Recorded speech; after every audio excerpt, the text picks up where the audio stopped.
자, 예를 들어서 어떤 문제가 발생했어. 우리가 예를 들어서 감자 같은 거를 이제 창틀에 놨는데 나중에 색이 초록색으로 바뀌었단 말이야. 그래서 못 먹게 됐어. 그러면 어떻게 다시 생각해 볼 것 같아? 감자가 왜 초록색으로 바뀌었지라는 생각을 먼저 하겠지. 그리고 왜 그럼 감자가 초록색으로 바뀌었을까라는 질문을 먼저 하겠. 그 다음에 하겠지. 그 다음에 어떻게 될까?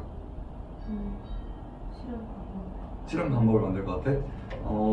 그것보다 일단 감자가 저렇게 초록색이 된 이유가 혹시 창틀에라도 그런 건 아닐까? 저기 이런 데다가 좀 그냥 볕이 안 드는 데다 보면 좀 괜찮지 않았을까라는 생각을 먼저 하겠지. 거기서 감자가 왜 초록색으로 변했네? 라는 거를 아는 게 제일 먼저 나오는 문제 인식이야.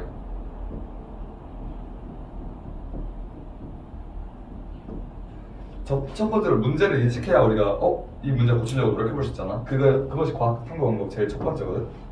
알았지? 그러니까 문제 인식 첫 번째. 그리고 도면 안녕. 안녕하세요. 도현이니? 네. 저기 앉아볼래?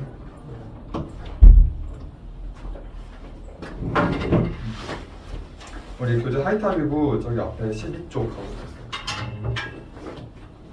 만약에 감자를 저기 볕이 잘 드는 창틀에 놔가지고 나중에 감자가 초록색으로 변했어. 그래서 못 먹게 됐단 말이야.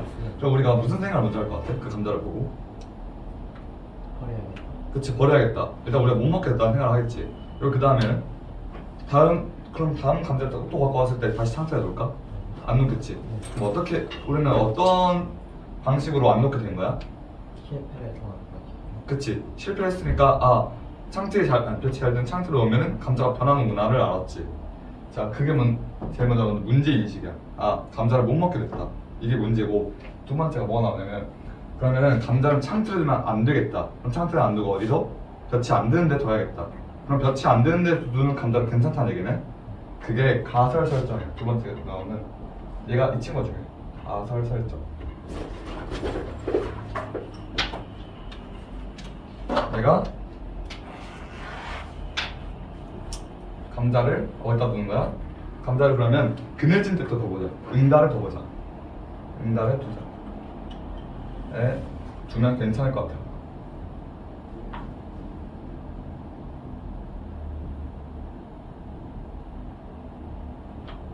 그래서 이런 식으로 가설은 보통 뭐뭇을 것이다, 뭐뭐하면 뭐뭐 괜찮을 것이다, 뭐뭐하면 나쁠 것이다 라는 이렇게 의문의 얘기를 하고 있어. 왜냐면 아직 확신이 아니잖아. 그렇지? 아직 우리가 검대를 응답을 나가지고 괜찮은 걸 확인하지 못했으니까 뭐뭇을 것이다. 그래서 이렇게 추론하는 이런 말이 많이 나와. 그 다음에는 탐구 설계.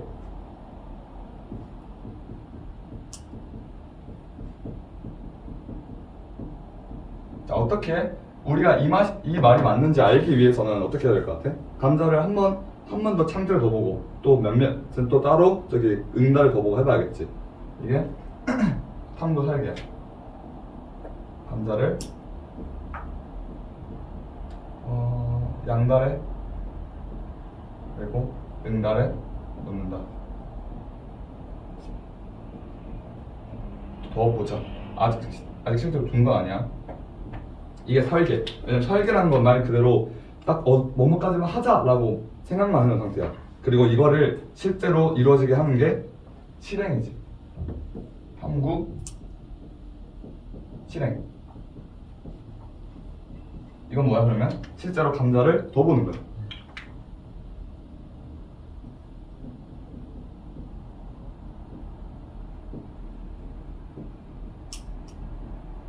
놔둔.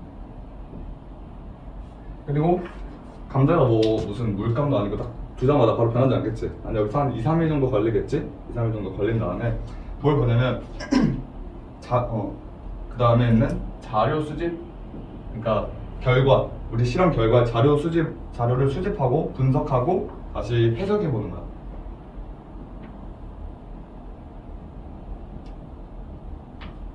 분석,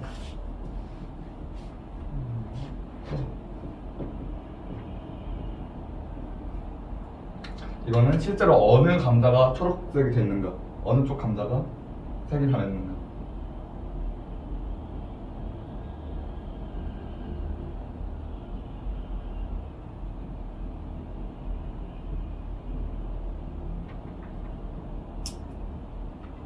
알고 묻는 거고. 마지막 결론 도출. 이거 이렇게 나온 자료를 바탕으로 다시 한번 창틀에 놓은 감자는 색이 변했고 응달에 놓은 감자는 상태가 안 변했네. 오케이, 그러면은 뭐가 감자를 변하게 한다? 직사광선이 감자를 변하게 한다라는 걸 알게 되겠지. 우리가 결론 도출.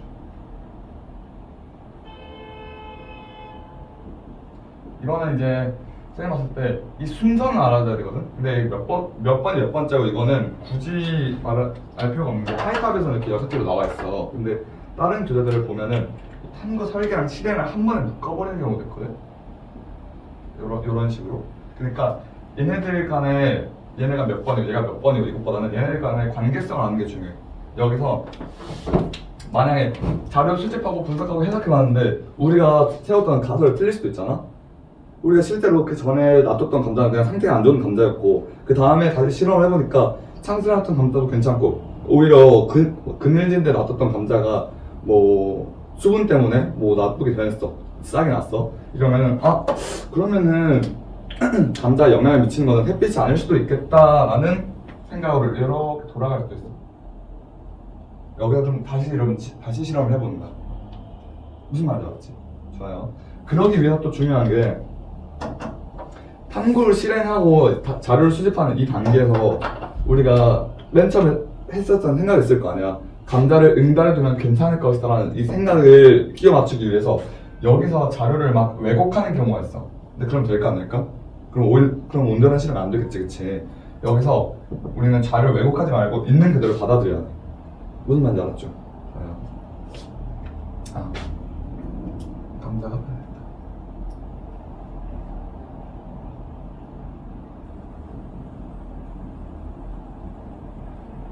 이런 식으로 어떤 과학적 탐구에 대해서 문제를 인식하고 이거는 이것 때문에 이렇게 될 것 같은데 라는 가설 설정을 하고 이런 식으로 내려오는 거를 뭐라고 하냐면 연역적 탐구 방법이라고 그래요. 이건 좀 어려운데 연역적 탐구 방법. 얘랑 반대되는 친구 하나 있어. 얘랑 반대까지 아니고 살짝 느낌 다른 친구 하나 있는데 걔는 귀납적 탐구 방법이라고 하거든.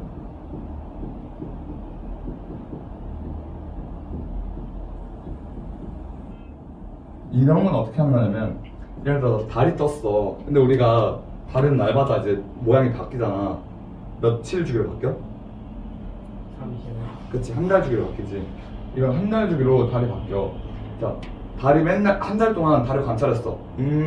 이렇게 바뀌었다가 이렇게 돌아오네 하면서 이거는 자연현상을 관찰하는 걸 토대로 자기의 그런 지식을 성립하는 게 귀납적 탐구 방법이고, 연역적 탐구 방법은 어떠한 과학적 사실에 대해서 과학적 사실? 어떤 문제에 대해서 자기가 가설을 설정하고 그거를 풀어나가는 과정이 연역적 탐구 방법이야. 이거는 이제 주로 관찰로 이루어져 있고, 얘는 주로 이제 가설 설정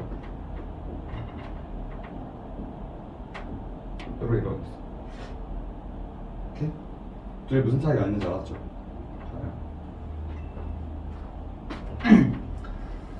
자, 그래서 여기서 많이 쓰이는 게 에이크만이라는 사람의 다액의 각기병 치료 과정이거든. 그래서 이거는 감자 얘기고, 이번엔 각기병을 먹읍시다. 각기병이 뭐냐면 비타민 B가 부족해서 생기는 건데 다액이 각기병에 걸리면 잘 서있지 못하고 막 많이 휘청거려. 그거를 각기병이라고 해요.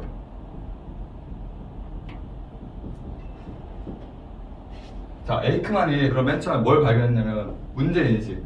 다액들이 각기병에 걸리네. 근데 각기병에 걸린 애들이랑 안 걸린 애들이 있었어. 왜냐면 그때는 사료를 현미를 주기로 했고 백미를 주기로 했거든. 현미랑 백미 차이가 뭔지 아니? 껍질. 그치.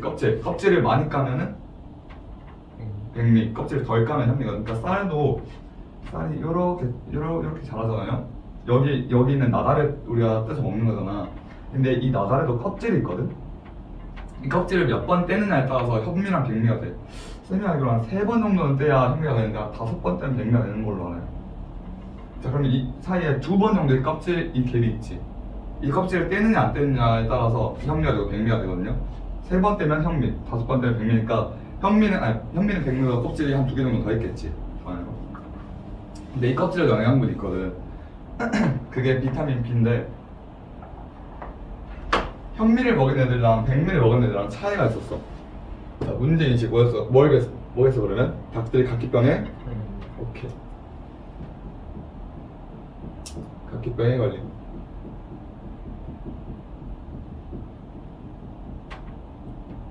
자, 내 가설을 설정, 이제 A 칸에 무슨 가설을 설정했냐면 괜찮은 애들 있고 안 괜찮은 애들도 있었거든. 그거 보고 현미를 사료로 주면 괜찮을 것이다. 근데 백미를 사료로 주면 안 좋을 것이다 라는 가설을 세웠어. 자, 그럼 탐구 설계를 할 때 어떻게 설계를 했을까?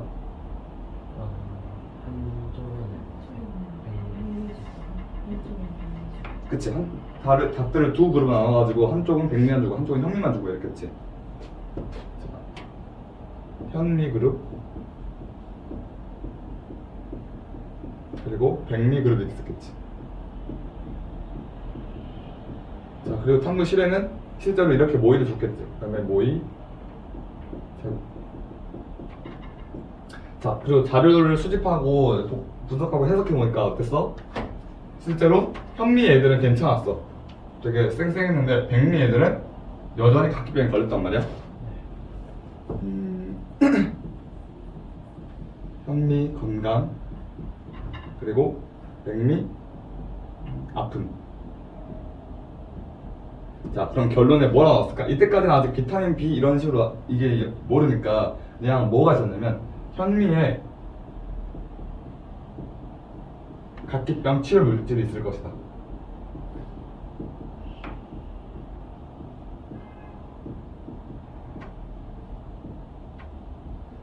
각기병 치료라기보다는 각기병 예방에 좀 가까웠겠지. 아예 처음부터 안 걸렸으니까. 하지만 이때까지만 해도 예방 치료 이런 건 생각을 잘 몰랐으니까 이런 식으로 치료 물질이 존재할 것이다. 이런 것들은 우리 또 어디다 쓰냐면 백신에도 많이 써요. 우리가 백신, 맞아. 혹시 너희들 백신이 영어로 백신인 거 알고 있니? 맞아. BACC 해가지고 BACCINE 이거 백신이야.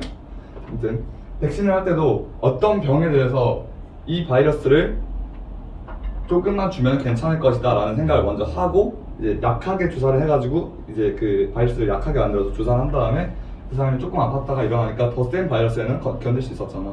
이런 식으로 이런 연역적 탐구 방법은 과학에서 많이 쓰여요. 어떠한 것을 가지고 그 탐구를 설계하고 실행하고 여기 말하는 탐구가 곧 뭐야? 우리로 말하면 실험이잖아. 그렇지? 실험을 해보고 그게 안 되면 어떻게 돼? 우리가 생각했던 거랑 다르면 다시 올라가가지고 가설을 재설정해보고 그 다음에 다시 자료 수집 분석 해석을 해본 다음에 드디어 우리가 만든 가설이랑 일치한다 하면 결론이 나오는 거지. 이해했죠? 이 순서가 되게 중요해요. 여기서 이렇게 돌아가는 거를 가설 수정이라고 하거든. 이 가설 수정도 진짜 정말 중요한 요소야. 왜냐면 여기서 가설 수정을 안 하려고 하면은 뭐가 돼? 여기서 뭘 하게 돼? 자료를 왜곡하게 되겠지. 자기가 입맛대로 얘기를 하게 되겠지. 아니면은 옳게 보지 못하고 이제 어느 정도 편협한 사고만 가지고 A, B, C랑 결과가 나왔는데 내가 생각하는 게 C랑 제일 가까워. 그러면 A랑 B를 안 해버리고 C만 채택해버리는 그런 나쁜 시험을 갈 수 있겠죠. 그래서 가설 수정도 정말 중요한 요소다.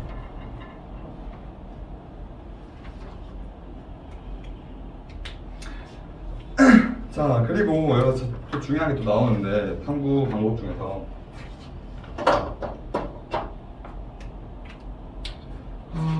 독립 변인과 종속 변인이라는 얘기가 나와요.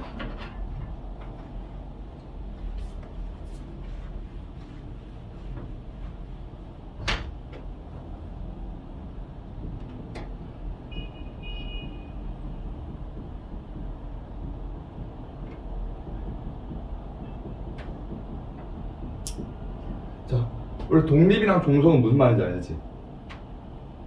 알아? 혹시 알까? 독립은 남에게 영향을 받지 않, 독립은 개별로 존재하고 그치, 개별로 존재하는 거고. 종속은 다른 사람한테 비례받아. 그치, 종속은 다른 사람에게 이 친구는 영향을 받는 거, 다른 사람한테. 이거는 다른 사람한테 영향을 안 받는 거겠지. 변이는 뭘까?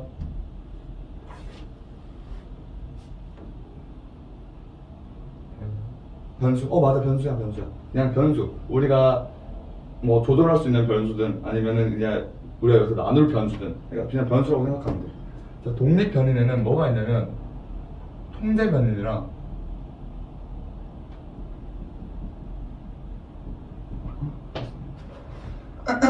조작 변인이 있어.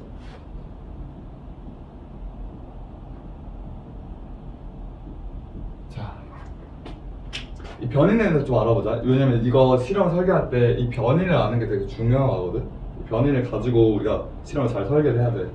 우리가 근데 듣고 보면은 이게 이 얘기구나. 그냥 말이 좀 어려서 그렇지 지금. 나중에 듣고 보면 다 알 수 있어. 자, 독립 변인은 우리가 실험을 설계하기 전에 이게 뭐 여기서 감자를 보자. 감자는 어떻게, 뭐 햇빛의 양은 어떻게, 뭐 습한데는 얼마나 습하게, 습도, 온도, 그리고 지금 여기서 달라지는 게 뭐야? 응달이랑 양달에서만 나오는 일사량 차이밖에 없지. 일사량? 햇빛의 양 차이?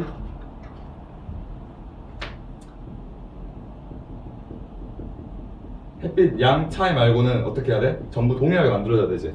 그럼 얘가 뭐가 되는 거냐면 얘가 조작 변이 돼. 말 그대로 우리가 실험을 설계하기 위해서 조작할 수 있는 걸 말해. 그럼 나머지는 다 똑같이 해야 되잖아. 뭐 감자의 수, 감자의 크기, 그 햇빛이 드는 것과 그늘지는 곳의 습도나 온도, 그리고 감자도 보통 똑같은 감자를 쓸 수 없으니까 그냥 같은 할인마트에서 산 그런 감자로. 무슨 말인지 알겠지? 감자의 개수라든지 이런 것들은 다 뭐가 되어야 되는 거야? 여기 위에 통제 변인이 돼야 되는 거야. 자, 그러면 여기서 말하는 통제 변인은 뭐가 있을까요? 아까 말했던 감자 크기, 기온은 밖에 온도를 말할까? 온도, 습도, 또 뭐가 있을까? 감자 크기, 감자 양 등등등 이런 것들이 통제 변인에 들어가겠지. 왜? 우리는 뭘 알고 싶으니까? 응달, 양달, 응달에서의 차이를 알고 싶잖아. 그러니까 얘는 이 햇빛 양 차이만 조작 변인, 우리가 컨트롤할 수 있는 범위로 두고 나머지는 다 똑같이 맞춰져야 햇빛 양 차이에 의해서만 이게 만들어졌다 라고 말할 수 있겠지. 만약에 온도가 달랐어. 햇빛이 놔두는데 막 30도 이랬고 우리는 뭐 햇빛이 안 되는데 막 0도 이랬어. 그래서 감자가 다 얼어서 썩어버렸어. 그러면은 이 햇빛 양 차이에 의한 게 아니라 온도에 따른 게 들어가 버린 거잖아. 이러면 정상적인 실험이 아니겠지. 그리고 얘네들을 전부 잘 컨트롤하는 거를 다 묶어서 변인 통제라고 해. 자, 이게 얘랑 헷갈리면 안 돼. 얘는 통제 변인. 이 변인들을 통제해야 돼서 통제 변인인 거고, 얘네들을 한 번에 묶어가지고 우리가 통제하는 게 변인 통제야. 얘네 두 개가 많이 헷갈릴 수 있는데 이거를 잘 구분해줘야 돼. 이 조작 변인과 통제 변인을 잘 우리가 다루는 게 변인 통제고, 이 통제 변인은 이 독립 변인 중에 하나로 조작 변인과 다르게 나와야 되는 독립적으로 다르게 존재하는 층. 여기까지 있나요? 좀 헷갈린다. 아니, 조금만 더 설명이 필요하다. 괜찮아? 자, 그러면 이제 마지막 누구 남았어? 종속변이 나왔는데, 종속변이 뭐냐면 이 변인들의 이 변인 통제에 의해서 조출되는 거야. 그러니까 얘는 쉽게 말하면 결론이야. 종속변이는 결론이야. 왜냐하면 이런 식으로 해서 맨 마지막에 나오는 게 종속변이거든.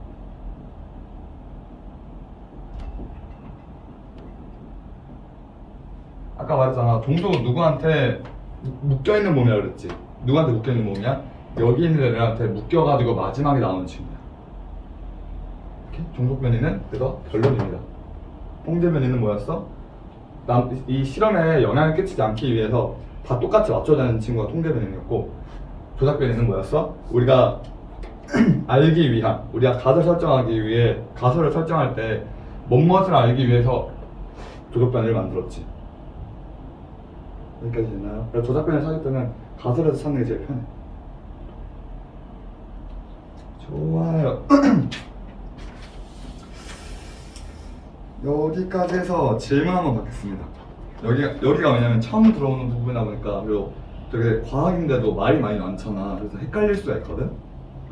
그래서 여기서 애들이 막 처음에 막 힘들어하는 친구가 있어가지고 여기까지 해서 헷갈리는 거. 좀 더 설명이 필요한 거.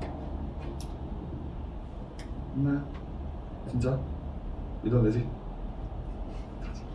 자, 다음 단계 갑시다. 탐구 계획하기. 탐구 계획하기는 여기보다 좀 더 쉬워. 왜냐면은 우리가 막 중학교나 초등학교에서 막 실험할 때 이런 보고서들, 계획서나 이런 거 보고서 한번 써본 경험들이 있을 거야. 그거를 살짝 좀 길게 말로 풀어 설명하면은 이 탐구 계획서가 되거든. 과학자 탐구 방식은 그럼 여기까지 할게요.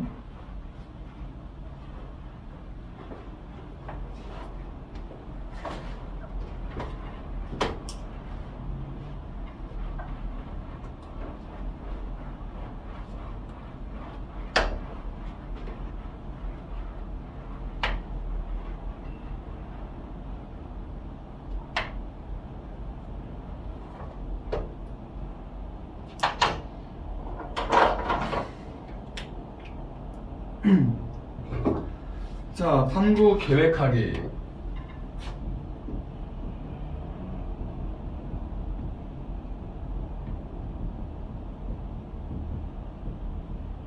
자, 탐구를 계획하기 위해서는 일단 뭘 해야 될까? 우리가 뭘 탐구하고 싶은지부터 정해야겠지? 그치? 그러면 1번 탐구 문제 정하기.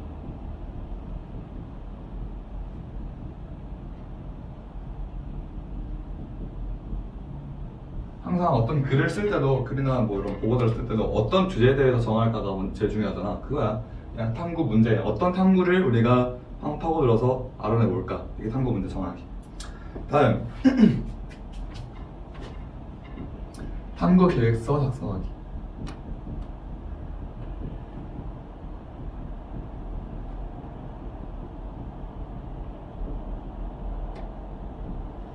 자, 탐구 문제를 정했으면 우리가 그걸 한번 손으로 작성해 보면서, 손이나 아니면 뭐 노트북으로 작성해 보면서 조금 더 체계적으로 어떤 식으로 우리가 실험을 진행할지, 탐구를 해볼지 작성하는 단계를 탐구 계획서 작성하려고 해. 근데 여기서 탐구 계획서에도 전부 순서가 있어요.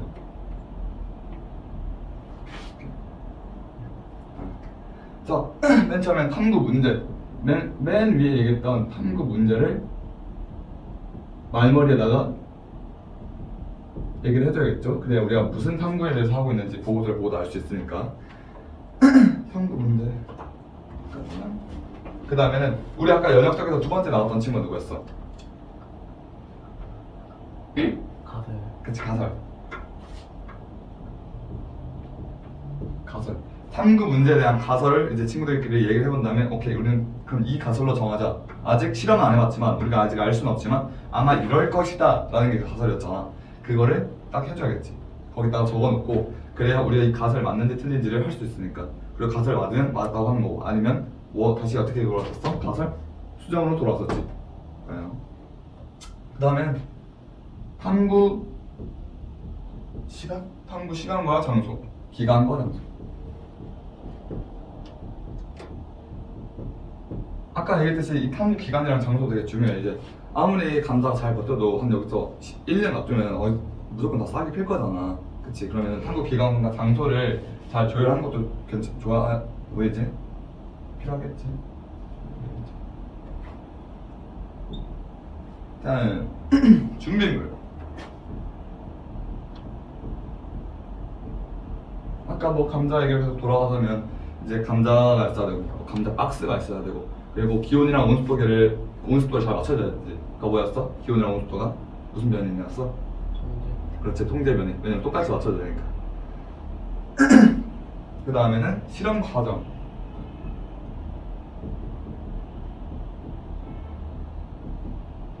실험 과정을 우리가 어떻게 짜야 될지 쭉 기록을 해놔야 그 실험 과정 이거 했으면 그 다음으로 넘어가고 그 다음으로 넘어가고 이런 식으로 좀 체계적으로 갈 수도 있겠지. 그리고 이런 보고서를 쓸 때 이거 전부 다 조금 의미 없는 거 아니에요? 그냥 결국 감자를 둬가지고 며칠 뒤에 관찰해서 뭐 바뀐 것만 보면 되는 거 아니에요? 라고 볼 수 있는데, 이런 체계적인 게 있어야 우리가 내가 다시 볼 때도 편하고 보통 실험을 나 혼자 하는 것 수도 있지만 같이 할 수도 있잖아. 그럼 같이 하는 사람들이 보고 한 번에 같이 하기가 편해. 이런 식으로 잘 짜여져 있으면 그걸 보고. 근데 우리가 이런 것도 안 짜고 그냥 아니야 내 생각대로 할게 너네 그냥 따라오기만 해 하면 친구들이 잘 알 수 있을까 없을까? 모르겠지. 마지막으로 이제 너희들은 가장 필요 없다고 얘기하지만 누구보다 중요한 주의사항이 있어. 뭐 감자 정도 하는 거는 뭐 어렵지 않겠지. 해봤자 뭐 감자 들고 오다가 뭐 엎어지지 않기, 상대에 쏟지 않기 이런 걸 수도 있지만 이 만약에 주의사항이 예를 들어서 화학약품 같은 걸로 가보자.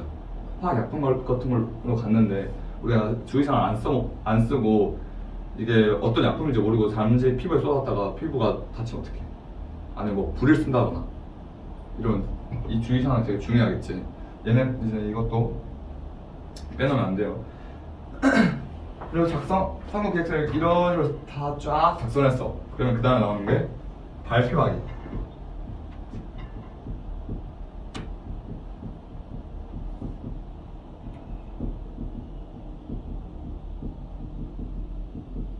아직 너희는 막 단독 실험 이런 거를 진행할 나이까지는 아니잖아. 만약에 학교에서 하게 된다면 뭐 반에서 모둠을 짜서 하거나 이런 식으로 하겠죠.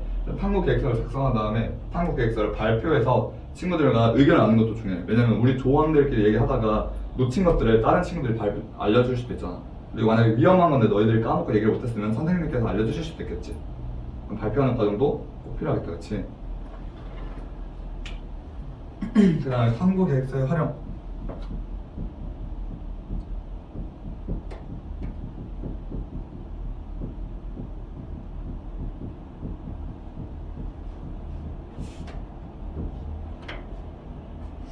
자, 이제 활용이라 하면 뭘 얘기하는 거겠어? 이제 드디어 탐구 계획서가 활용이란 말은 쓰인다는 거잖아. 탐구 계획서가 쓰이려면 우리가 진짜 뭘 시작한 거야? 탐구를? 그치? 실험을 시작한 거겠지. 자, 이때부터는 이 활용이란 말은 드디어 실험 스타트 라는 얘기니까 시작. 자, 우리가 실험을 하기 위해서 이 많은 것들을 다 준비를 하고 해야겠지. 왜 이걸 안 하면 뭐가 생길 수 있어? 안전사고가 생길 수도 있고 또는 가설에서 뭘 틀려가지고 우리가 잘못된 실험을 오래 끌고 갈 수도 있고. 무슨 말인지 알았죠? 이 준비물을 안 챙겨가지고 부랴부랴 잘못 생길 수도 있고 실험 과정을 잘 쓰지 못해가지고 조원들끼리 합의가 안 되는 상황에서 우리 이거 하는 타이밍이 아니었어 했는데 나 이미 감자 다 빼버렸는데 이럴 수도 있겠지. 그러니까 실험을 시작하기 위해서 안전하고 체계적인 실험을 시작하기 위해서는 이 과정이 뭐가 무조건 필수적으로 중요하다.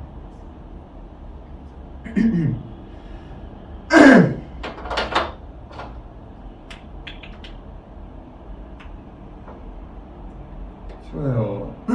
여기서까지 해서 질문.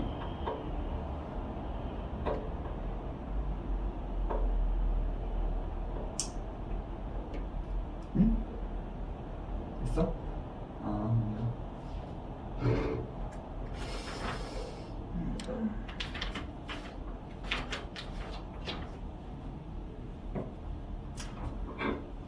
여기까지는 질문 없는 것 같으니까 그 아래 개념 빌드 한번 풀어볼까요? 다 풀었나요? 이미 다 풀었나요?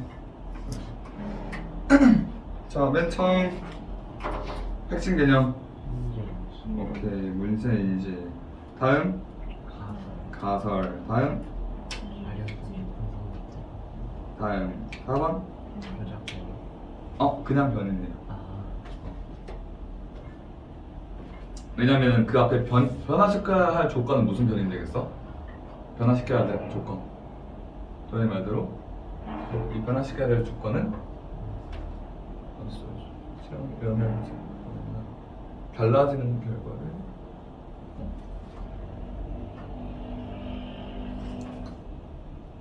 가사를 지면 뭐야? 잠시만. 왜 다르지? 조건이 같은 변이는 맞긴 한데 책이 좀 다르네. 알았어요. 변이는 맞아요. 쉬는 시간이니까 우리 이거는 5분 10분 합시다. 우리 이번 단원 끝내봅시다. 인류의 문명. 자, 과학의 발전과 인류 문명의 발달. 우리가 과학이 발전하지 않았다면 우리는 아직도 동굴에서 불 피우고 열심히 나무 왕국에 들고 메머드 사냥하고 다녔겠죠. 메모리는 죽었지 않을까? 그렇네. 코끼리 사냥하고 다녔겠죠. 근데 그렇지 않고 우리가 지금 이 정도의 인프라를 누리고 있는 거는 과학의 발전이 우리를 도와줬기 때문이지. 어떻게 과학이 발전하면서 동시에 인류 문명이 이렇게 발달했는데 어떻게 발달했나 봅시다.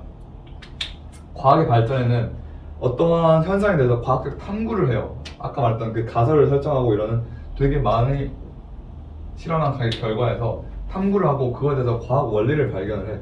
원리를 발견한 다음에 그걸 어떻게 써먹을지 우리가 생각을 하겠죠. 이 써먹을 원리를 기술 발달에 접목시킵니다. 그럼 그 기술이 발달된 걸 통해서 우리가 기기를 발명해내죠.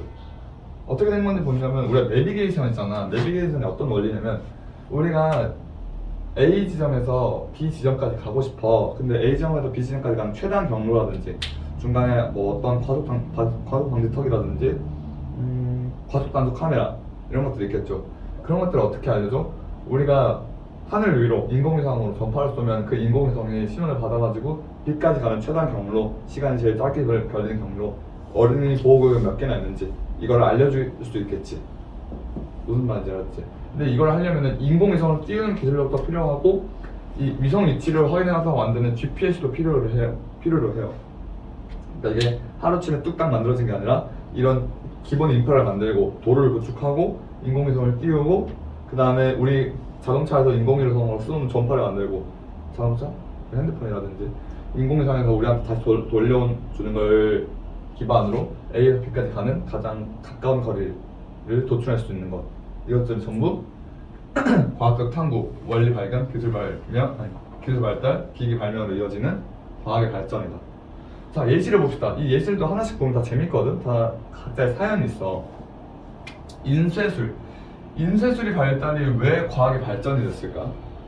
인쇄술은 해봤자 그냥 종이 만드는 거잖아. 애들을 다 그 뭐냐 필사를 할 수가 없으니까 필사할 수 없으니까 빠르게 하려고.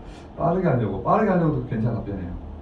근데 중요한 거는 인쇄술이 있기 전에는 이 파피루스라고 아니? 그 센즈 동생이 안에 그거 말고 동양에서 뭐가 쓰냐면 대나무를 이렇게 잘라 대나무 이렇게 딱딱하잖아. 거기다 글을 새겨. 그리고 우리가 봐 이런 식으로 대나무를 깎고 그걸 가공하고 거기에 깎아가지고 글을 알아야 되고 이걸 봐야 되고 이러면은 누구만 볼 수 있냐면 일반 평민들은 못 봐요. 일반 평민들은 뭐? 일단 글을 알아야겠지. 글을 알려면은 우리 맨 처음에 한글을 뭘로 배웠어? 종이를 배웠지. 근데 그 종이를 인쇄술이 없으면 종이가 있을까 없을까? 없겠지. 그럼 우리가 말은 통하는데 글은 못 읽는 사람이 되는 거야. 이래서 진짜 간단한 얘기를 하셨겠지. 뭐 그때는 농사일이 많았으니까 자 뭐 개똥아 해 떴으니까 같이 뭐 농사로 가자 반일하러 가자라는 말은 알아듣겠지만 자 여기에 누가 누구를 편지를 줬어. 우리 같이 놀러 가자라는 봤어. 근데 우리가 이거 한글을 뭘로 치자. 그럼 흰 것은 종이요 검은 것은 글자니 이것밖에 못하잖아. 무슨 언어를 쓰는지 모르잖아. 걔네한테는 지금 우리가 보고 있는 이 한글이 그냥 아랍어인 거야. 그럼 여기 지금 아랍어 있으면 읽을 수 있어요? 없어요? 못 읽죠. 그런 거야. 그래서 말은 할 수 있는데 이렇게 글이 쓰는 거 못 읽으면은 뭐가 발생하냐면 정보의 결여가 발생하거든. 이 정보라는 게 생각보다 중요한 건데 우리가 이게 예를 들어서 이게 다 아랍어야. 근데 이게 예를 들어서 나중에 우리가 사인하고 갔더니 나중에 세금 명세서 이런 거였어. 세금을 올해부터 너희한테 30%만 떼는 거 50% 떼겠습니다 라고 얘기를 했었어. 그러면 우리가 문턱으로 사인했는데 그러면 일단 우리 사인 들어가는 거니까 그게 효력이 있어 없어? 있겠지. 그러면 정부는 우리한테 세금을 더 많이 떼갈 수 있겠지. 이런 식으로 이 정보가 주는 정보와 그 글자가 주는 힘이 대단하거든. 근데 인쇄술 발달으로 모든 평민들까지 글을 읽을 수 있게 된 거야. 그러니까 정부가 나한테 무슨 말을 하려는지 이제 알 수도 있을 거야. 그리고 30에서 50%로 세금을 올린대. 그러면 아 싫어요 저 이거 안 할 거예요 라고 말할 수 있겠지. 그 전에 뭐 또 모르니까 사인하세요 하면 아 네 하겠습니다 하고 사인했겠지. 무슨 말인지 이해했을까? 이 인쇄술로 원래 높은 귀족만 차지하던 그런 정보들을 평민한테까지 가게 된 거야. 이 정보들은 이런 식으로 속여먹는 정보도 있지만 기술에 대한 정보도 있겠지. 이거 하면은 예를 들어서 농기계, 그래. 농기계. 어느 지역은 농기계를 쓰고 어느 지역은 농기계를 안 써. 근데 농기계 한번 써보세요라고 이제 편지를 보냈는데 이게 편지를 못 읽으니까 농기계를 쓸 법도 모르고 어떻게 쓰는지도 모르고. 근데 여기서 농기계 잘 쓰고 있어. 그러면 여기랑 여기랑 수학량 차이가 나겠지. 그럼 여기는 더 잘 살게 되겠지. 이런 식으로 평민들에게도 그런 정보가 주는 힘이 대단했거든. 이렇게 인쇄술을 가지고 우리가 평민들까지 모두 정보를 알게 되었다는 게 제일 첫 번째 과학의 발전이야. 아니, 과학의 발전은 더 많은 게 있지만 중요한 것만 한 6개 꼽은 거야. 여기는 시계수. 얘는 언제 일어났냐면 얘는 그래도 고대 기원전 전쯤에. 그 다음에 증기기관. 얘는 확실히 알 수 있지. 1850년대쯤. 이건 근데 물 끓으면 그렇지. 이게 1850년대라는 거를 아는 게 중요한 게 아니라 그냥 한 이때쯤 된다. 이게 대충 시대순이다 이 정도 알아두면 돼. 그치. 물 끓는 거야. 우리가 물을 끓으면 뭐가 발생해? 그치. 수증기 발생하지. 근데 액체 상태에서 기체 상태로 갈 때 부피가 크게 증가한단 말이야. 그걸 이용해가지고 액체에 물을 끓여가지고 기체로 바꾸는 과정에서 커지는 부피를 이용해서 터빈을 돌려서 우리가 그걸로 에너지를 만들었지. 왜? 왜? 그래 왜? 아니 뭐 어떻게 다른 게 알고 있는 거 있어? 아니야? 우리가 이렇게 뭐 터빈을 돌리기도 하고 아니면 그 에너지를 가지고 바로 뭐 바퀴를 돌리는 데 사용하기도 하고. 터빈을 돌리는 건 나중에 그거야. 발전소에서 나오는 거야. 뭐 그거 가지고 증기기관차를 이런 걸 만들기도 하고. 그 물이 작았다가 커지는 과정에서 부피가 커지는 과정에서 일어나는 변화를 가지고 우리가 많은 운동을 만들어냈어. 터빈은 그 중에 하나고 그걸로 바로 바퀴를 돌리기도 했어. 여러 가지 종류가 있어. 증기기관. 응? 근데 여기부터 뭐가 시작됐었어? 이제 물이 그치. 이걸 산업혁명이라고 하잖아. 좋아. 산업혁명인데 동시에 뭐가 발생했냐면 동시에 뭐에 시작했냐면 지구온난화. 일자리 감소는 너무 살짝 사회 키워드고 우리는 과학 키워드니까 지금 지구온난화가 발생했지. 왜냐면 물을 끓여야 된다는 거잖아. 그럼 뭘 태워야 돼 일단? 석탄이나 석유는 화석 연료를 많이 태우기 시작했잖아. 그럼 뭐가 나오냐면 거기서 이산화탄소가 많이 나오거든. 거기서 증기기관이 이산화탄소를 많이 내뿜어가지고 그때부터 산업혁명이 시작됐어. 근데 뭐 증기기관이 있어가지고 우리가 지금 차도 타고 이런 거니까 차도 타고 뭐 기차도 타고 이런 거니까 뭐 이걸 굳이 안 좋게만 볼 건 아닌 것 같아요. 오히려 산업혁명이 있어가지고 우리가 지금 이렇게 잘 살고 있는 거니까 그것도 과학의 발전이 되겠죠. 전기 발명. 우리가 발명이랑 발견 차이가 뭔지 아니? 발견은 뭔가 원래 있던 거 그치. 발견은 원래 있던 거, 발명은 없던 걸 우리가 창조하는 걸로 얘기를 하지. 전기는 그 전까지 우리가 없었잖아. 근데 전기를 발명을 해가지고 우리가 이제 밤에도 이제 불을 켜고 이런 식으로 더 잘 살 수 있었겠지. 이것도 사실 이 산업혁명과 살짝 들어간 얘기인데 같이 간 얘기인데 밤에는 일을 시키기가 쉬워 어려워? 어렵지. 동시에 빛이 잘 안 드는데 낮인데도 빛이 잘 안 드는데 어디 있을까? 동굴. 그렇지. 동굴. 좀 더 과학적으로 얘기하면 탄광, 광산 이런 데 있겠지. 근데 그런데도 이제 전기를 공급하기 시작하면서 거기에서의 생산성도 이제 올라가고 있지. 그러니까 그래가지고 증기기관과 전기 발명 이후로 우리의 문명 변화가 처음에는 이렇게 갔다가 이것도 이게 0이야 이렇게 갔다면 그 다음부터는 살짝 이렇게 올라가고 있어. 지금 여기 또 뭐 있어? AI 있죠, 그렇죠? AI. 아무튼 그래요. 그 다음에 의학 발달. 조선시대까지만 해도 남자와 여자 평균 수명이 약 40대 전후였거든? 40세. 선생님 부모님께서 지금 40세를 넘었는데 그럼 조선시대 때는 되게 오래 산 거란 말이야. 40세. 그래서 이때는 뭐가 있었냐면 60대가 되면은 뭘 하냐면 환갑 잔치를 했어. 근데 요즘은 60대는 대부분 넘으시잖아. 그리고 70대는 칠순잔치, 80대는 팔순잔치라 해가지고 10주기로 잔치를 열었거든. 좀 성대하게. 이때까지 살아서 다행입니다 이런 식으로. 근데 그때 사람이랑 지금 사람이랑 뭐 건강에 엄청난 크게 차이가 있어가지고 지금은 평균 수명이 남자가 한 80세, 여자도 한 81, 2세 이런 식으로 거의 2배가 늘어났잖아. 왜 2배나 늘어나겠을까? 그때랑 그치, 의학이 발전해갔지. 그때랑 지금의 엄청 큰 차이는 있잖아. 거기서도 잘 사는 사람도 90세 넘게 살았거든요. 근데 그때는 의학이 좀 힘들었어. 어디가 아픈지, 뭐 때문에 아픈지 이게 좀 안 돼가지고 의학 발달에 살짝 의학에 대해서 역병도 귀신이 된다. 그렇지, 역병 돌면은 귀신 들다 해가지고 거기 있는 사람들을 싹 다 치료할 생각 안 하고 격리할 생각부터 했잖아. 이런 식으로. 그리고 그때는 영아 사망률이 되게 높았어요. 영아가 뭐냐면 그 엄청 어린 애들 한 0세에서 1세 사이에 그런 아이들 영아라고 하는데 걔네들에 대해서 잘 커버가 뭐 백신이라는 게 잘 안 나와 있다 보니까 그런 애들 많이 명을 달리했거든. 그런 응? 수학은 그렇지, 그런 걸로 많이 죽고 그랬으니까 그래서 이때는 평균 수명이 되게 짧았다. 근데 요즘은 의학의 발달로 되게 길었다. 의학의 발달 케이스 한번 찾아봅시다. X선 이런 거 있겠죠. 그치, 우리는 X선을 요즘 뭘 하냐면은 우리 피부를 뚫어봐가지고 어떻게 봐? 뼈가 골절된 걸 보거나 아니면 근육이 부은 걸 보거든? 근데 그때는 X선이 없으니까 그냥 다리가 아프다 하면 다리에 도깨비 들렸네 아니면 뭐 다리에 뭐 된장면 발라주고 이런 식으로 끝냈겠죠. 근데 이제 X선 발달하니까 거기에 뭐 골절이 있군요 하면서 뭘 붙여줘? 부목 같은 걸 붙여가지고 고정시켜주겠지. 어디 아파? 그리고 또 중요한 게 항생제, 백신 이런 거 있겠죠. 아까 백신 얘기했으니까 항생제가 먼저 봅시다.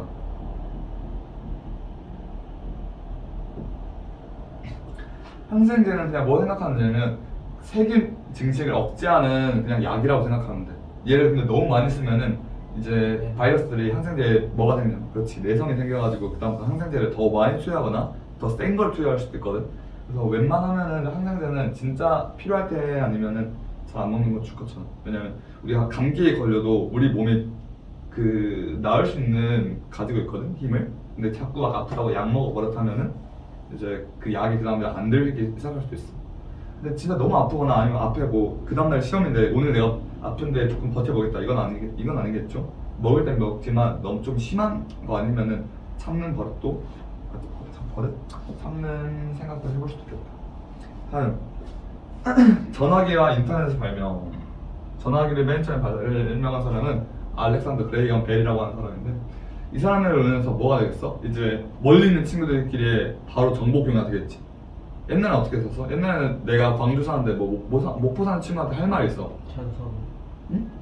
전서구. 전서가 뭐야? 비둘기의 편지 써가지고. 아, 비둘기한테. 우리나라는 그게 막 활성화도 안 됐어. 비둘기 편지도 날리는 게.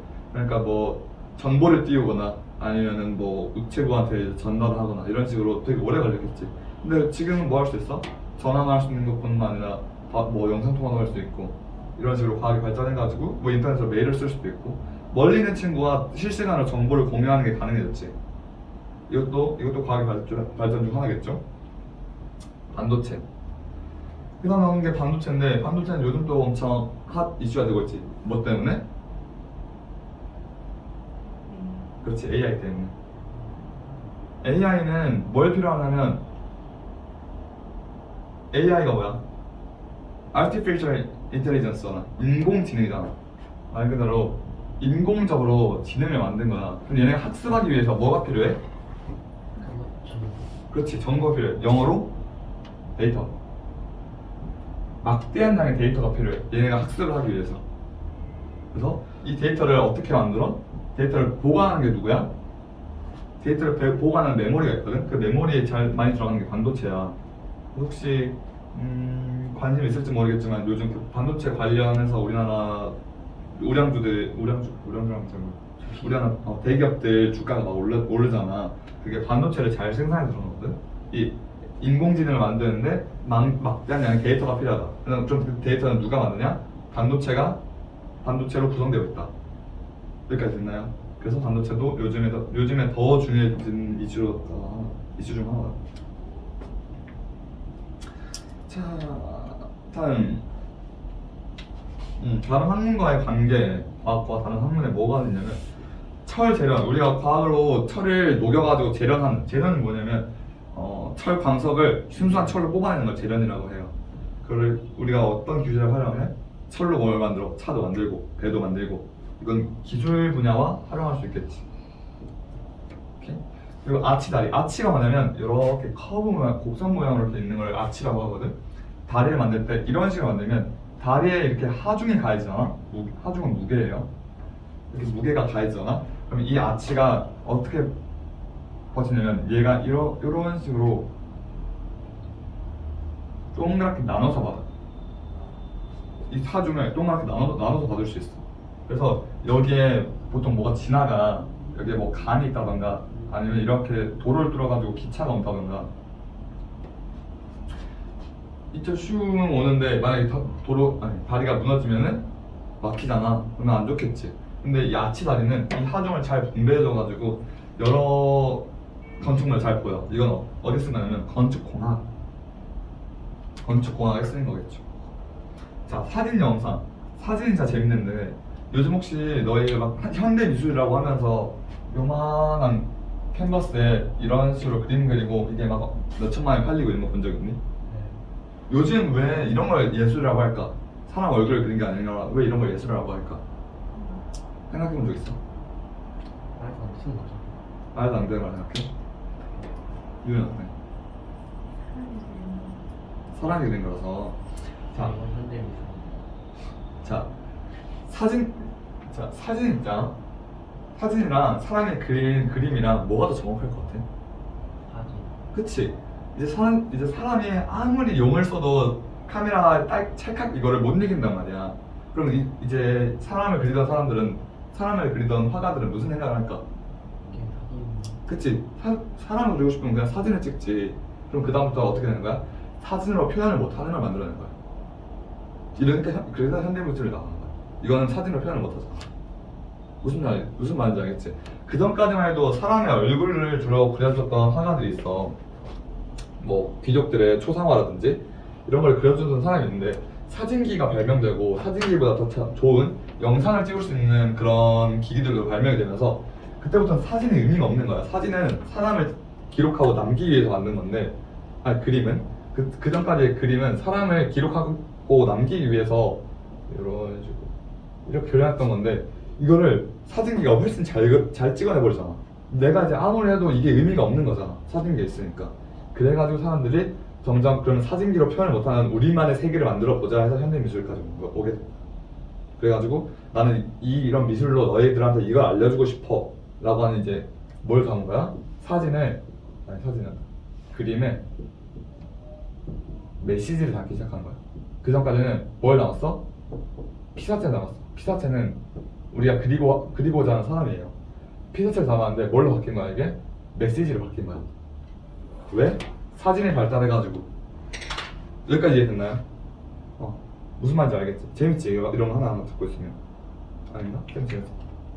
자, 그리고 과학을 증명하는 과정에서 수학이 또 발달했는데 이건 또 뭐가 있냐면 모든 과학적 얘기들은 이제 수학으로 변화를 시킬 수가 있거든? 어떤 식으로 얘기하냐면 혹시 양자역학 알아? 양자역학이라고 아주 원자 단위의 엄청 작은 세계에서 일어나는 일들. 인 거예요. 그치. 그런 느낌. 그런 것 중에 하나. 과학적인 거를 아주 원자 단위의 좁은 사계를 수학적으로 여기는 무슨 일이 일어난다고 이제 우리가 알 수 있어. 근데 그것도 안지 얼마 안 됐어. 한 1950년대부터?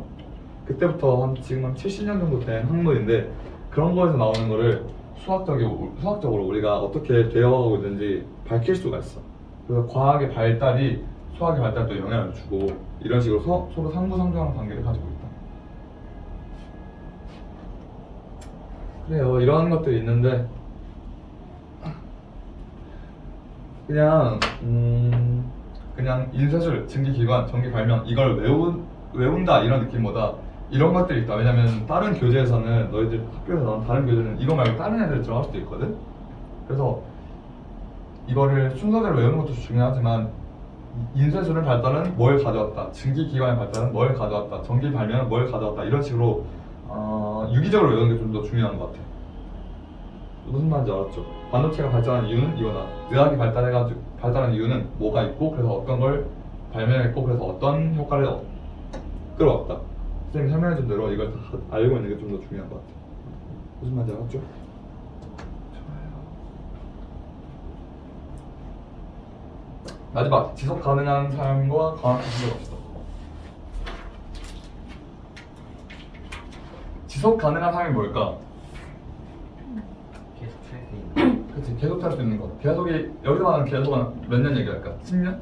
20년? 평생. 평생? 어떤 의미에서의 평생? 지구 끝날 때까지. 그치, 지구가 끝날 때까지. 근데 우리가 이런 지속 가능한 삶이 얘기 나온다는 거는 우리가 지금은 지속 가능한 삶이 아니야? 어떤 거 같아? 지금 지속 가능한 삶인 것 같아? 아닌 것 같아? 가능은 하지 않아요. 지속 가능하다는 거는 아까 말했듯이 한 10년, 20년의 단위가 아니라 도현이가 말했듯이 되게 긴 단위. 우리가 우리의 뭐 자손들, 그 자손의 자손들, 그 자손의 자손들까지 쭉 살 수 있는 지구를 의미하고 있잖아. 근데 요즘 사회 트렌드 중에 하나가 뭐야? 지구에서? 아까 얘기 한 번 나왔어. 이란. 아니 이란 너무 우리 지금 좁은 시야고 조금 큰 거. 지구 전체에 대해서 되게 많이 들어보는 키워드가 출산이. 아니 말고 지구 온난화로 인해서 계속 이상기후가 발생하고 있잖아. 작년에도 광주 2번 잠겼지. 기억나? 광주 잠겼던 거 기억나? 혹시 여기 살아가지고 별로 타격이 없었나? 저기 여기 토막이 있죠. 그러니까 여기 저기 북구 쪽은 엄청 심하게 한번 잠겼었거든. 자, 그게 왜 일어났을까? 이상기후지. 기후가 갑자기 우리가 예상도 못했던, 기상청도 예상하지 못했던 이제 이상기후가 한 번에 덮쳐가지고 비가 너무 심하게 내려가지고 거기 있는 사람들이 대피도 못하고 막 스타벅스에 갇히고 이런 거 혹시 본 적 있어? 아, 한번 갇혔었거든 사람들이 막. 이제 그런 것처럼 요즘 지구 온난화로 인해 여러 문제가 발생하고 있잖아. 이런 거를 조금 우리가 발전하는 걸 좀 줄이고 아니면 좀 친환경으로 좀 돌려가지고 최대한 지속 가능한 삶을 만들어 보자라고 얘기하고 있는 거야. 그래서 거기 나오면은 뭐가 제일 먼저 나오면 에너지와 지구 온난화 문제가 제일 먼저 나와. 환경 문제. 플라스틱은 어때? 플라스틱 되게 가볍고 편리하고 우리 많이 쓰잖아, 그렇지? 근데 이 플라스틱이 한번 녹으려면 탕국에서 썰려면 얼마나 걸려? 한 500년 걸려. 그치, 플라스틱 그런 거. 그리고 그런 게 나중에 작게 분해되면 우리 몸속에 들어와서 뭘로 바뀌어? 아니지. 우리 몸속에 들어와서 뭘로 바뀐다기보다 되게 작게 부서져가지고 미세 플라스틱으로 변해서 우리 몸에 들어오지. 근데 그건 우리 몸에 소화가 돼, 안 돼? 안 돼. 그러니까 우리 몸에 그냥 축적돼서 쌓이는 거야. 쌓이면 그게 또 뭐가 돼? 소화불량도 되고 거기서 이제 발암물질 나오면 근처에서 암이 시작될 수도 있고. 이런 식으로 우리한테 편리하게 된 과학기술도 왔지만 반대로 너무 빨리 발전하다 보니까 이 환경 문제를 조금 등한시한 경향이 있거든요. 특히 우리나라는 더. 그래서 환경이 오염되는 이유 중에 하나가 화석연료 사용. 사용 증가. 이게 뭐야? 석탄, 석유지. 그리고 또 뭐가 있나요? 과도한 개발. 남아메리카에 가면은 인류 최대 산지인 뭐가 있어? 아마존이 있죠. 근데 아마존을 사람들이 막 개발을 하잖아. 그럼 개발하면 거기는 뭘 밀어야 돼 일단? 그렇지, 나무를 밀어야지. 근데 나무는 CO2를 흡수하고 산소를 안 해. 이산화탄소를 흡수하고 산소를 내뿜어주는 친구지. 우리는 산소를 마시는 친구니까 나무가 많아야 우리는 조금 공기의 순환을 느낄 수 있겠죠. 근데 거기에 있는 나무를 베어버리면 어떻게 돼? 그 이산화탄소를 먹을 친구가 없어가지고 우리 온실에 온실? 너무 중요해 그거. 아무튼 나무가 없으면은 우리한테는 좋은 영향이 아니겠죠. 근데 자꾸 우리가 나무를 밀어버리니까 과도한 개발하니까 그거를 좀 멈추자고 얘기하는 목소리가 커지고 있어.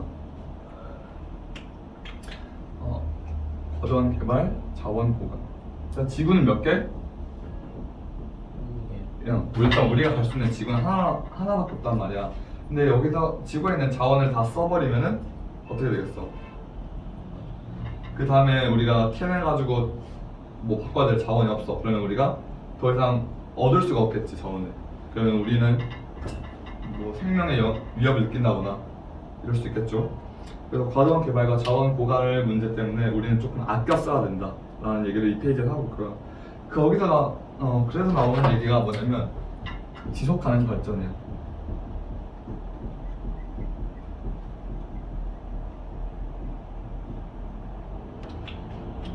자, 우리가 발전을 안 할 수는 없어요. 발전을 하되 그거를 최대한 지속 가능한 방향으로 발전을 해보자라는 게 이 얘기의 취지야.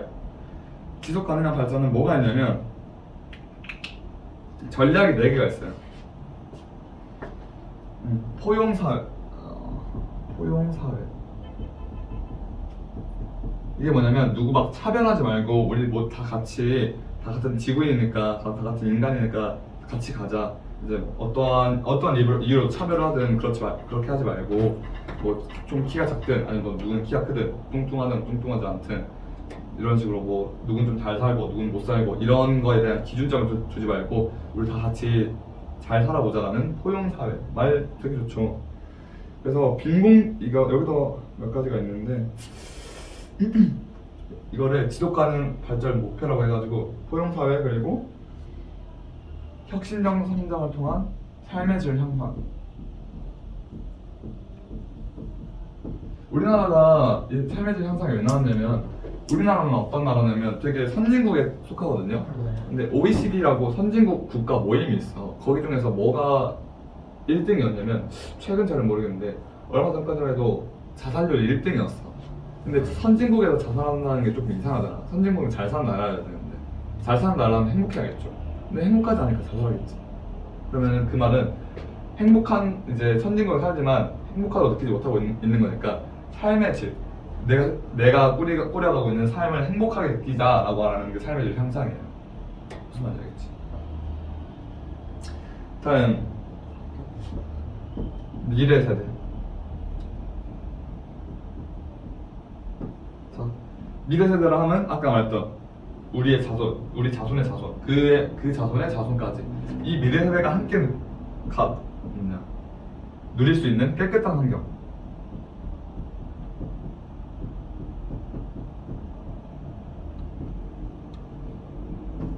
자, 그리고 지구촌 평화와 협력 강화.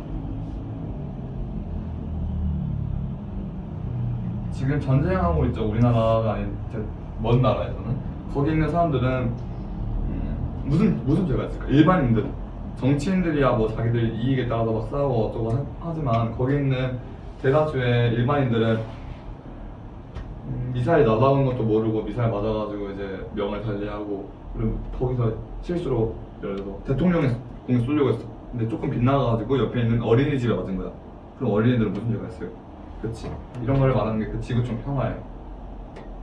이게 정부 지속가능 발전 목표에 들어가는 것들이야.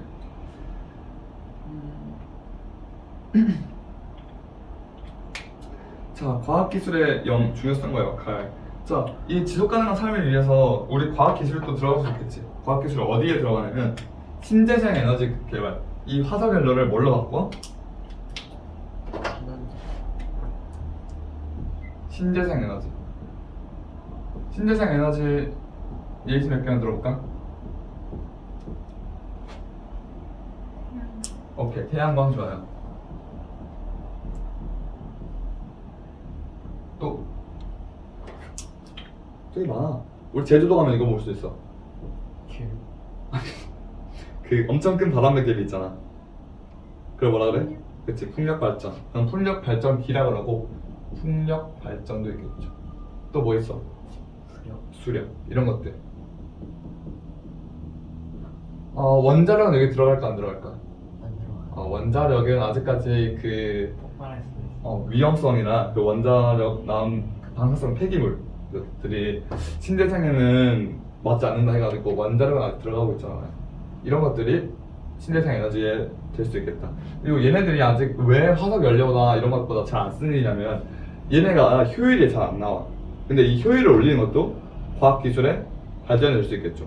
얘네들 효율을 올리면 언젠가부터 화석 연료보다 더 쓸 수도 있고, 그럼 우리는 화석 연료를 최대한 줄일 수 있으니까 그럼 그때부터는 깨끗한 환경을 더 만들 수 있겠죠. 좋아요. 다음, 오염물질의 발생을 제거. 자, 여기서 깨끗한 환경을 만들기 위해서 오염물질 발생 제거.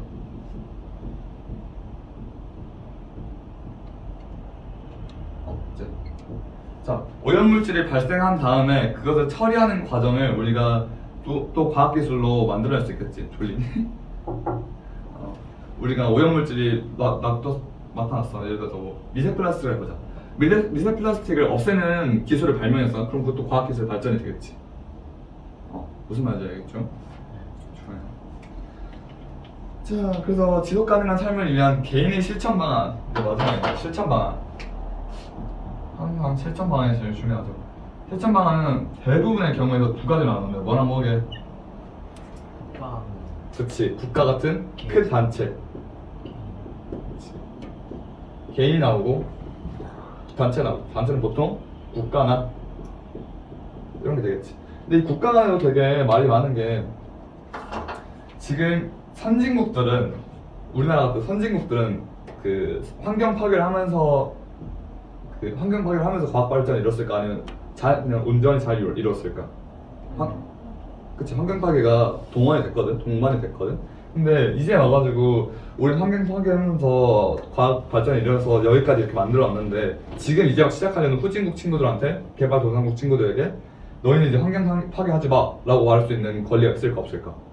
없겠지. 그래서 얘네는 나라 간에 살짝 분쟁이 있어요. 그래서 어떻게 하냐면 선진국이랑 개발도상국을 분리를 해서 선진국은 이제 100만큼 쓸 수 있으면 한 50만큼만 쓰자. 개발도상국은 그래서 너네 한 70 정도는 쓸 수 있게 해줄게 라고 나라들까지 살짝 차등을 둬요. 무슨 말인지 알겠지? 이런 식으로 선진국도 자기 이익만 원하지 않고 개발도상국도 너무 환경 파괴하지 않는 방향으로 모두가 좋은 걸 만들어내기 위해서 국가와 단체도 노력하고 있다. 자, 개인이 할 수 있는 실천 방안 뭐가 있을까요? 일회용품 좀 덜 쓰는 게 있겠지. 일회용품 덜 쓰기. 그리고 뭐 자가용보다는 대중교통이나 자전거 같은 걸 이용하기. 에너지와 물 절약. 그리고 쓰레기 줄여서 배출하고. 식목일 되면은 나무도 많이 심고. 식목일 언제인지 아나요? 4월에 그렇지, 4월 5일. 또 뭐 있을까요? 사회적으로 단체, 국가 얘네를 또 사회적으로 많이 하자. 사회적. 사회적 실천 방안에는 국제 협력, 탄소 배출량 감소. 이제 이거는 개인이 하기 힘든 거잖아. 좀 광범위한 것들이니까. 뭐가 있냐면요. 나라마다 탄소를 배출할 수 있는 양을 좀 정해놔. 무슨 말이냐면 우리나라 주변에 뭐 있을까? 한국 있고, 일본 있고, 중국, 러시아 이렇게 따지자. 자, 예를 들어서 한국이 할당량이 100이야. 일본은 사람이 좀 더 많으니까 한 200으로 할까요? 중국은 사람 더 많으니까 1000으로 하자. 러시아는 일본이랑 비슷하니까 한 200. 이 정도가 있어.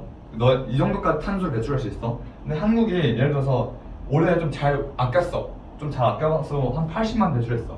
그럼 얼마 나와? 20이 남잖아. 이 탄소 배출량 20을 중국은 올해 조금 뭐 힘들어가지고 한 1300을 썼어.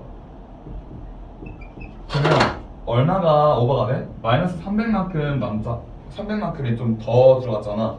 그럼 우리가 이 20을 중국한테 파는 거야. 우리 20만큼 더 줄여서 우리 20량 정도 여유 있는데 20 정도 여유 있는데 너희한테 팔아줄까? 하는 거야. 그럼 중국이 그래, 그럼 나 이거 안 지키면은 다른 사람한테 눈치 보이니까 이거 좀 팔아줘 해가지고 중국이 한국 거 20 정도를 사가는 거예요. 그리고 20만 부족하니까 일본한테도 사가고 러시아한테도 사가고 이러겠지. 무슨 말인지 알았어? 이런 식으로 각 국가와 단체가 전부 노력하고 있다.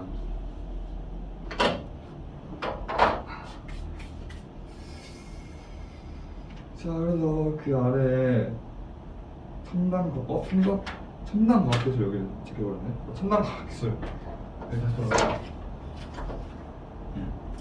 자, 첨단 과학기술에는 뭐가 있냐면 지금 우리가 앞으로 나올 과학기술들 좀 더 순간에 나올 수 있어야 되니까 고도화되고 발전된 과학기술을 첨단 과학기술이라고 하잖아요. 자, 지금 우리가 아직 우리 사회에 엄청나게 밀접하게 접목되지 못한 거, 좀 아쉬운 거 뭐였냐면 로봇공학. 자, 쌤이랑 똑같은 로봇이 이렇게 수업을 한다던가 아니면 더 사람이 들어갈 수 없는 위치, 예를 들어 뭐 화재 현장 아니면 재난 현장에 들어가가지고 왜냐면 로봇은 소모품이잖아. 어떻게 보면은 그냥 헤치고 나가다가 뭐 실수로 뭐 무너졌어. 그리고 사람이 다치는 것보다 낫잖아요. 너무 나쁜 말인데? 아무튼 그런 데서 쓰이는 로봇공학이 있을 거고, 또 뭐냐면 인공지능. 요즘은 또 뜨고 있죠. 인공지능. 인간보다 훨씬 똑똑하고 더 많은 것을 배울 수 있고 이런 것들이 조금만 밖에 인공지능 또 있을 거고 생명공학 아직 우리가 뭘 정복하지 못했냐면 많은 것을 정복하지 못했지만 암도 있고 치매도 있고 에이즈도 있고 많은 것을 정복하지 못했잖아. 이 생명공학도 우리가 기술이 발전하면은 더 정복할 수 있는 것.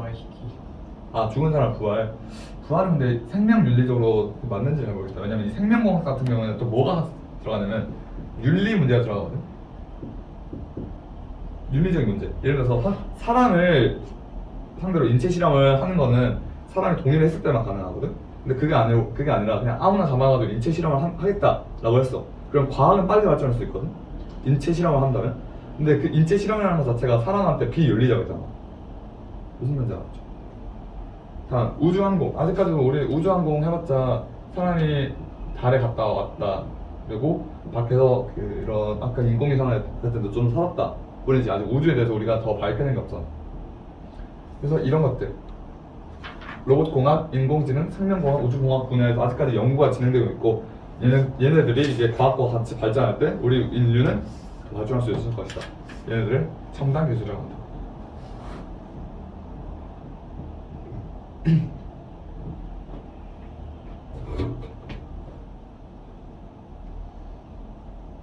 좋아요.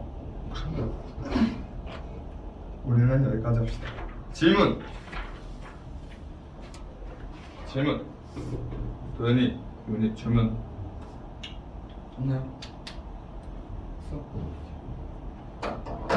수고했어요.